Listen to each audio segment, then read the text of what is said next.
Hello, this is Siri and you're listening to my favorite podcast, Not Real Art. I live for this shit cause it's totally lit. Let's go!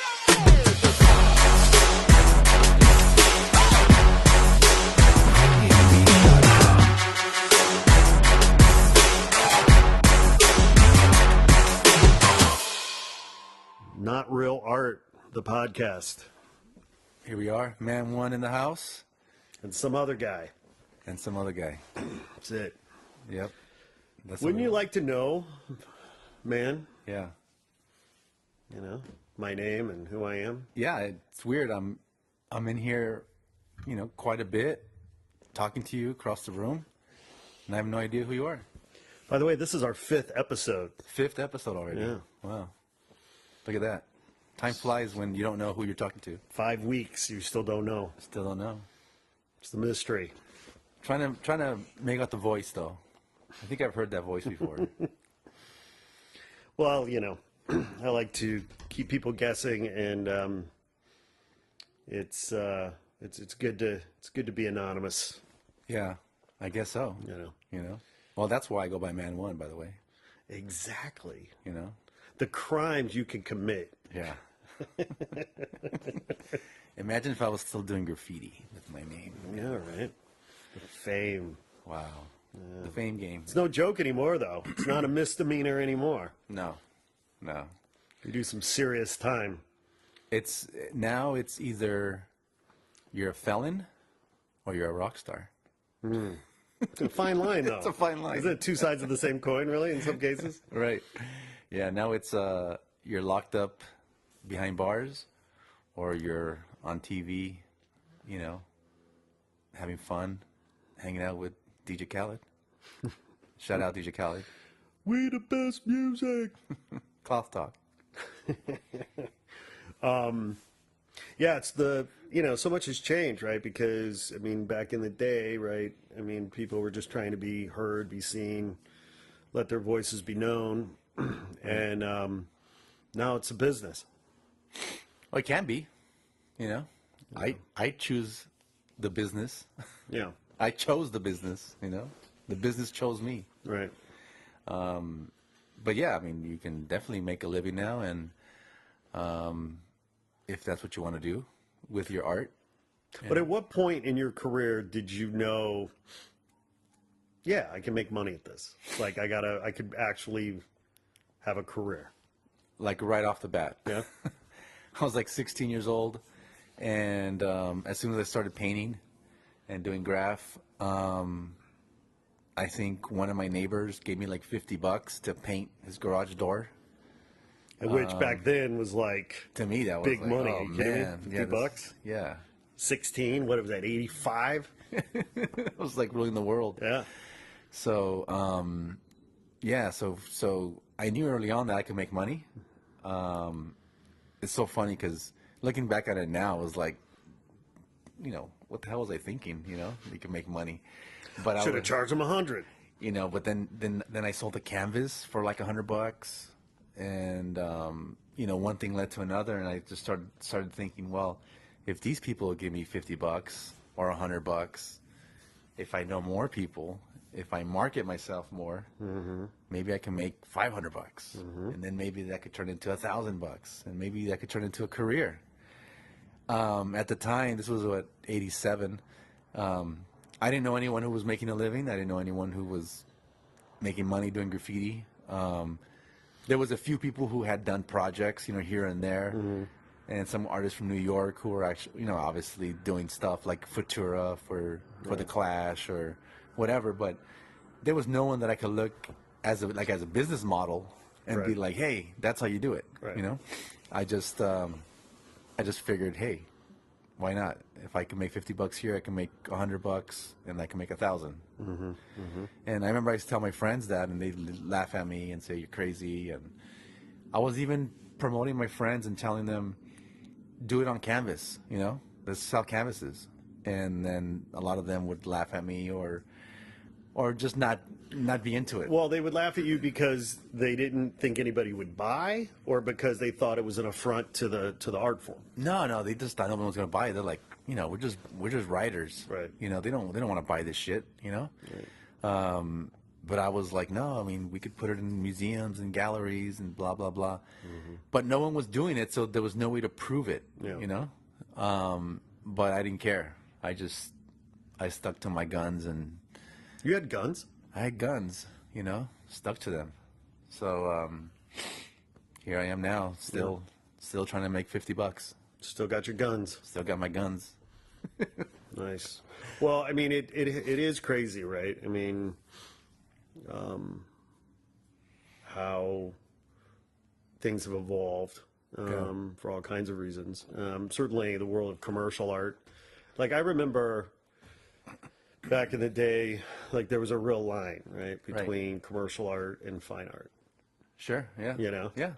And fine artists weren't interested in doing commercial art, and commercial artists maybe wanted to be fine artists, but didn't really have the credibility or the chops or whatever, or they were a sellout already because they were on the commercial side or whatever. Right? Yeah.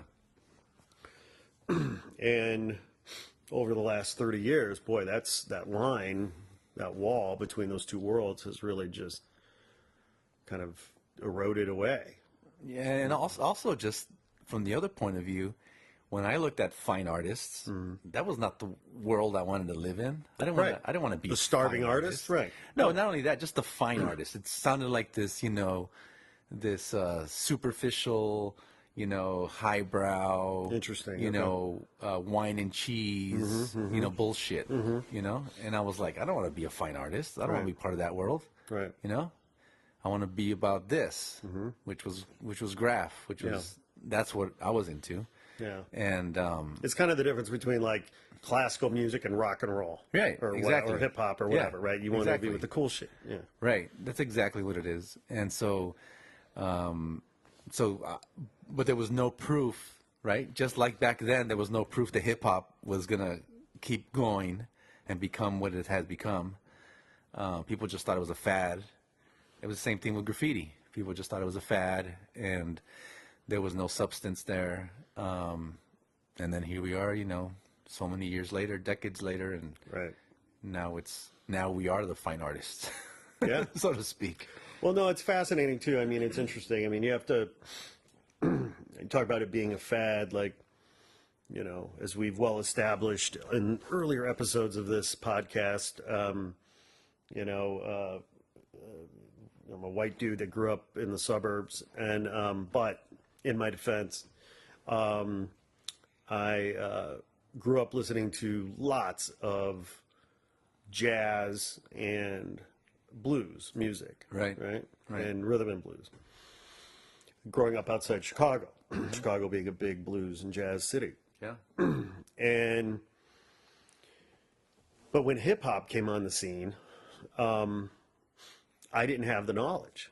Right. I didn't understand that this wasn't about a fad or a genre of music Right. that was going to be hot and then not. I didn't understand that this was a whole culture, right, of voices and people that were finally getting a platform or finally getting, and I could see how that could happen with graffiti too, right? I mean, graffiti being one of the four pillars of hip hop, Right. Like people thought, oh, it's going to be a fad. No, this is a culture. Right. This is a world. You're just now seeing it. Right. Just because I was just seeing it in that moment. Yeah. It's been around forever. Yeah. Yeah, and I mean, it's and for me, growing up in LA, my parents, a whole different background, right? I'm come from an immigrant family. I'm the first born here in the United States, first American citizen in my family, and I grew up listening to Mexican music. My uncles were actually in a very well-known Mexican band here in Los Angeles, Los Diablos. Shout out to Los Diablos. Yeah. And those were my uncles. And so I grew up listening to their music and watching them perform. Even at Disneyland, they performed one time, watching them come out on stage. And And you know, even now, that type of music is still breaking through because you know, mainstream. Going back to some other stuff we've talked about, mainstream doesn't know how to embrace Latino music, Right. and especially Mexican music or whatever. It's just now starting to happen. So, anyways, I came from that background. So all of a sudden, for me to be into like black music, you know, Right. which is basically what it was, Yeah. because it was all hip hop from New York, Right. and then hip hop from LA, and you know, all the rappers I was looking up to, you know, whether it was Run DMC or Public Enemy or KRS-One or whatever, you know, they were my heroes. Yeah. And my parents were like, who the hell are these black dudes that you're into, you know? Yeah. You don't even know any black dudes in real life, you know? Right. But it was more than that. It was more than just, it didn't matter what color they were. It didn't matter what race they were. The whole movement of hip hop was just, it just meant so much to,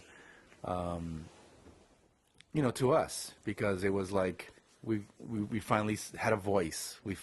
Someone finally knew what was going on in the streets, and the stuff that we were being witnessing, you know, like racial profiling and things that my parents were scared to talk about in public, you know, even though we were always, you know, my parents, you know, were told, you know, they had to sit in the back of the bus, or you know, couldn't get a table at a certain place because they were Mexican.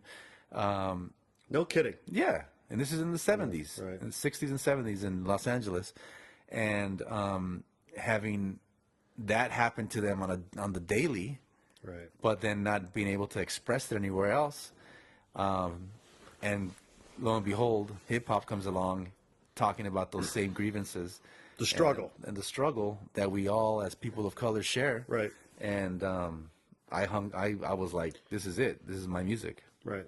you know. Well, and I mean, but see, like, you know, my socialization around the culture and the music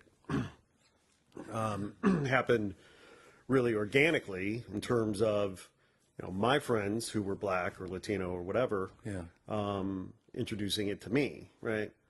And but while I loved the music and the beat, because I really grew up with jazz and blues, and I could appreciate the music. Right. I knew that there was part of me that the phrase culture vulture didn't exist at that time, or at least I wasn't aware of it. Right. But like there was something in me that felt like, well, I really appreciate it, but I'm not of it. It's not yours.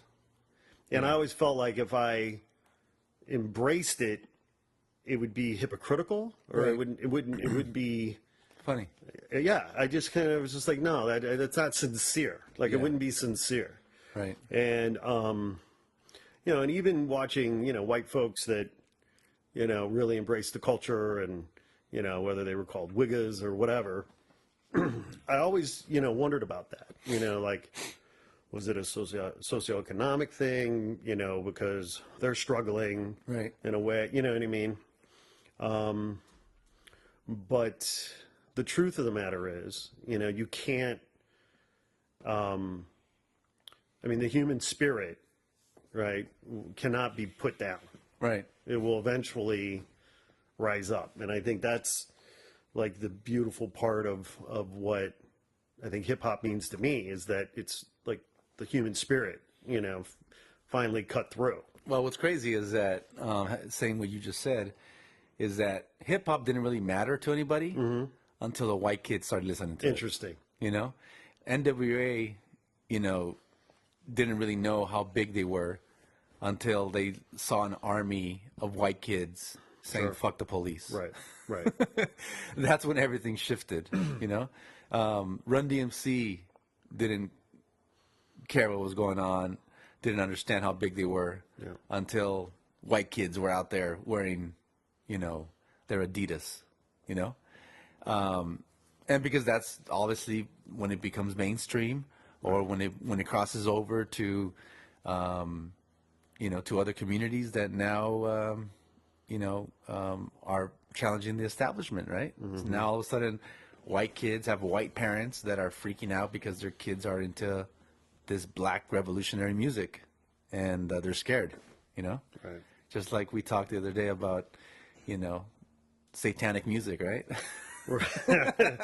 Knights in service to Satan. Right? It's like KISS was satanic music. Oh my God, I have a great Ozzy story. Can I Osbourne. tell you a great story? Yeah. I think it's funny. Life is funny, right? Yeah. So, growing up in the burbs outside Chicago, a kid in my neighborhood was way into KISS. Right? Way into KISS.